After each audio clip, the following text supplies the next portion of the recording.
अथ सप्तो श्लोकी दुर्गा। शिवोवाच देवी त्वं भक्तसुलभे सर्वकार्यविधायिनी कलौ हि कार्यसिद्ध्यर्थम् उपायं ब्रूहि यत्नतः। देव्युवाच शृणु देव प्रवक्ष्यामि कलौ सर्वेष्टसाधनं मया तदैव स्नेहबिम्बास्ततिः प्रकाश्यते।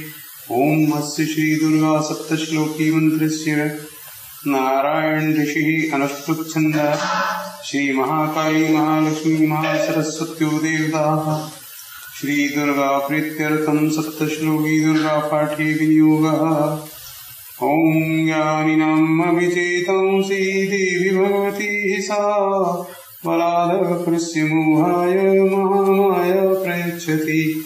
दुर्गे स्मृता शिवीतिमशेषजन्तो स्वस्यै स्मृता मतिमतिषुभां ददासि।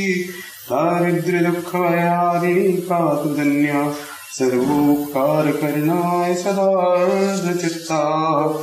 सर्वमङ्गलमङ्गल्ये शिवे सर्वार्थसाधिके शरण्ये त्र्यम्बके गौरी नारायणी नमोस्तुते।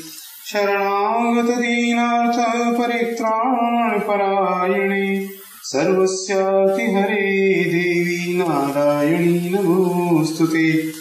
सर्वस्वरूपे सर्वेशे सर्वशक्ति समन्विते वैभ्यस्त्राहि नो देवी दुर्गे देवी नमोस्तुते। रोगानशेषानपांसि तुष्टा पृष्टा तु कामान् सकलान्मभीष्टान् त्वामाश्रितानां न विपन्नराणां त्वामाश्रितां ह्याश्रयतां प्रयान्ति।